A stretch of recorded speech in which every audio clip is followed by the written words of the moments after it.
সবার কমন গোল এক, সবাই একসাথে কাজ করতে চায়। এই বিভাজন কারা করলো? এখানে যে হচ্ছে একটা হিস্ট্রিক্যাল করাপশন আমরা দেখতে পাইছি, কিন্তু আমাদের তো কোনো অথরিটি নাই। আমরা আন্দোলন আগে একসাথে কাজ করেছি, কিন্তু 5 তারিখের পরে আমাদের যে পজিশন অথবা আমাদের যে কথা, আমাদের যে বলা একটা জায়গা করে দেওয়া অথবা আমাদেরকে রিকগনাইজ করা, সেটা আমরা পারিনি। এবং রাস্তাঘাটে গেলে যেটা হয়, চাঁদপুরে যাই, যেখানে যাই, দেশের প্রান্তে মানুষ আসে বলে, ক্যাম্পাসে গেলে তাদের কষ্টগুলো কথা বলে, আমাদের আলটিমেটলি করার কিছু থাকে না। আমরা যে আজকে আজাদি পাইছি আমাদের শহীদদের স্যাক্রিফাইসের মাধ্যমে, তাদের জীবনের মাধ্যমে। 2000 আমাদের ভাই বোন শহীদ হয়েছে, 40,000 আমাদের ভাই বোন তারা পঙ্গুত্ব বরণ করেছে, তারা গাজী হিসাবে আছে। এই তাদের রক্তের বদলতে, তাদের রক্তের উপর দিয়ে আজকে আমরা আজাদি পাইছি। তো সুতরাং কিসের আমাদের তো মানে কাউকে তো আমাদের কেয়ার করার কথা না। যাদের দায়িত্ব ছিল তাদের দরকার ছিল 5 তারিখের পরে অভ্যুত্থান, একটা বিপ্লব পরবর্তী যে কাজটা সবচেয়ে গুরুত্বপূর্ণ, একটা রেডিক্যাল চেঞ্জ। কিন্তু সেটা আমরা দেখতে পাই না। আমরা জাতীয় সরকারের আলাপ করেছিলাম, তখন প্রস্তাবনা দিয়েছিলাম, বিপ্লবী সরকারের কথা বলেছিলাম সেই 3 তারিখে, কিন্তু কেন হয় নাই সেই পর্যালোচনাগুলো আমাদের হওয়া উচিত। কেন আমরা মেজর পলিটিক্যাল পার্টিস গুলোকে আমরা এখানে গুরুত্ব দিয়েছি? মেজর পলিটিক্যাল পার্টিস গুলো তো দীর্ঘদিন ধরে তারা আন্দোলন করেছে, কিন্তু তারা ব্যর্থ হয়েছে। কিন্তু ছাত্র জনতা জীবন দিয়ে আজকে আমরা ফ্যাসিবাদ মুক্ত বাংলাদেশ করছি। তো ছাত্র জনতা যে স্ট্যান্ড, সেই স্ট্যান্ড থেকে কেন আমরা পলিটিক্যাল পার্টির স্ট্যান্ডকে গুরুত্ব দিচ্ছি? সেই পর্যালোচনাগুলো আমাদের হওয়া দরকার। এবং এক্ষেত্রে যে বাকি স্টেক হোল্ডার ছিল আন্দোলনে, তাদের থেকে যে পরামর্শ নেওয়া, এগুলো কার পরামর্শ হয়েছে, সেই বিষয়গুলো আমাদের কাছে পরিষ্কার হওয়া দরকার। এবং সবচেয়ে কষ্ট লাগে, যাদের মাধ্যমে আজকে আমরা আজাদি পেয়েছি, আমাদের শহীদরা, আমাদের গাজীরা, মানে এই অভ্যুত্থান, এই আমাদের যে বিপ্লব, আমাদের যারা স্বাধীনতা এনে দিয়েছেন, তাদেরকে যে পরিমাণ স্বীকৃতি দেওয়া দরকার ছিল, তাদেরকে যে রাষ্ট্র থেকে দায়িত্ব নেওয়া দরকার ছিল, সেটা আমরা নিতে পারি নাই।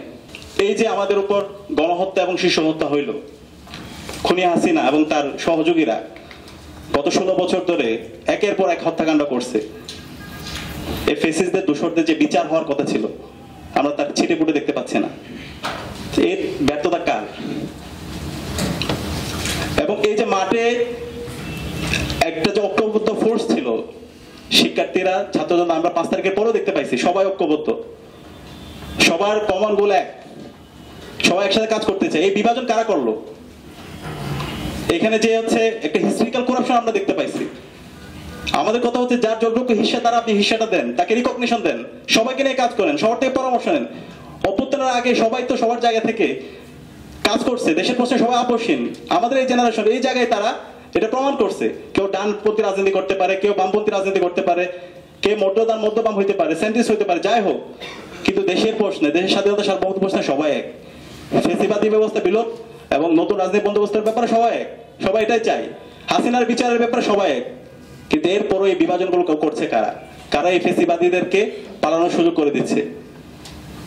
তো এই বিষয়গুলো আমাদেরকে অনেক বেশি কষ্ট দেয়। এবং এই যে হিস্ট্রিক্যাল করাপশন দেখা যাচ্ছে, পুরো একটা গ্রুপের মধ্যে পুরো হিস্ট্রিটাকে নিয়ে আসার চেষ্টা করা হচ্ছে, ক্রেডিটবাজি করা হচ্ছে, অথবা হচ্ছে একটা গ্রুপকে এখানে হচ্ছে শুধুমাত্র রিকগনিশন দেওয়া হচ্ছে, বাকি সবাইকে আদারিং করা হচ্ছে, যেটা আমরা হাসিনা আমলে দেখতে পাইছিলাম, অথবা শেখ মুজিব যেভাবে নিজেকে দাবি করছিল এবং যেভাবে তাকে গ্লোরিফাই করা হয়েছিল। এবং এর মাধ্যমে আমাদের বিভাজনের আমরা দেখতে পেয়েছি, যেটা আমাদেরকে অনেক বেশি কষ্ট দিচ্ছে। এবং আমাদের যারা শহীদ পরিবার আছে এবং যারা আমাদের গাজীরা আছে, তারা এই বিষয়গুলো দেখে তারা অনেক বেশি কষ্ট পাচ্ছে। এবং এই বিষয়গুলো আমরা সবচেয়ে, কারণ আমি খুব কাছ থেকে কাজ করেছি এবং এখানে আমাদের যারা উপদেষ্টা আছে তাদের সাথে দীর্ঘদিন ধরে কাজ হয়েছে। এখানে আমার বন্ধুরা আছে, বড় ভাইরা আছে, দীর্ঘদিন কাজ করেছে। সে আগস্টে বলেছে, ফেসিবাদের দোষর যারা জুডিশিয়ারিতে আছে তাদেরকে হটাও, যারা অ্যাডমিনিস্ট্রেশন আছে তাদেরকে হটাও, এবং যে স্বাধীন যে কমিশনগুলো আছে সেগুলোকে স্ট্রং করো। এখানে তো ভয়ের কিছু নাই। আমরা বলেছি এবং তালিকা করেছি, এরা হচ্ছে ফেসিবাদের দোষর। এরা গত 16 বছরে আওয়ামী লীগকে তারা বৈধতা দিয়েছিল, তারা এই অবৈধ নির্বাচন, যে স্বাধীন প্রতিষ্ঠান, এটাকে হচ্ছে তারা করাপ্টেড করেছে। অ্যান্টি করাপশন কমিশন একটা স্বাধীন প্রতিষ্ঠান, এটাকে করাপ্টেড করেছে।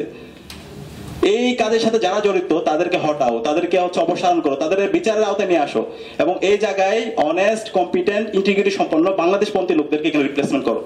এবং সে লোকও আছে, আমরা সাজেশন দিয়েছি, বলেছি, কিন্তু আমাদের তো কোনো অথরিটি নাই। আমরা আন্দোলন আগে একসাথে কাজ করেছি, কিন্তু 5 তারিখের পরে আমাদের যে পজিশন অথবা আমাদের যে কথা, আমাদের যে বলা একটা জায়গা করে দেওয়া অথবা আমাদেরকে রিকগনাইজ করা, সেটা আমরা আমরা পারিনি। এখন রাস্তাঘাটে গেলে যেটা হয়, চাঁদপুরে যাই, যেখানে যাই, দেশের প্রান্তে মানুষ আসে বলে, ক্যাম্পাসে গেলে তাদের কষ্টগুলো কথা বলে, আমাদের আলটিমেটলি করার কিছু থাকে না। আমরা যা শুনি, শোনার পরে যতদূর পারি বলার চেষ্টা করি, পরামর্শ দেওয়ার চেষ্টা করি, কিন্তু এটা হচ্ছে না। অথবা এই যে কাজটা করতে হবে, এই যে কাজ দরকার, অথবা আমরা যদি মাঠে যদি নামতে হয়, আমরা মাঠে নামতে প্রস্তুত, সেটাও আমাদেরকে বলা হচ্ছে না। তো মানে প্রবলেমটা কোন জায়গায় সেটা আমরা বুঝতে পারতেছি না। এই দায়টা কার? তো আশা করি দায়টা কর্তৃপক্ষ যার, সেই বুঝে নিবে। এবং এখনো আমরা বিশ্বাস করি এখনো সময় ফুরিয়ে যায়নি, এখনো আমাদের সুযোগ আছে। আমরা এই অভ্যুত্থানটাকে ব্যাহত হতে দিতে চাই না, এই বিপ্লবটাকে আমরা ব্যাহত হতে দিতে চাই না। কারণ এই বিপ্লবটা ব্যাহত হলে আমাদের পুরো জেনারেশনটাই ব্যর্থ হবে। আমাদের জেনারেশনটাকে আমরা ব্যর্থ হতে দিতে চাই না। আমি অনুরোধ করব, আমাদের এখন সময় আছে, আমরা আমাদের কমন এনিমি ঠিক করি, আমরা আমাদের কমন গোল নিয়ে, আমরা গ্রেটার পারপাস নিয়ে আমরা কাজ করি। আমরা জীবন দিতে প্রস্তুত আছি, আমরা আমাদের শহীদদের সাথে বিক্রয় করতে পারি না। এতগুলো জীবন দিল একটা জাতি, আর কত রক্ত দিবে?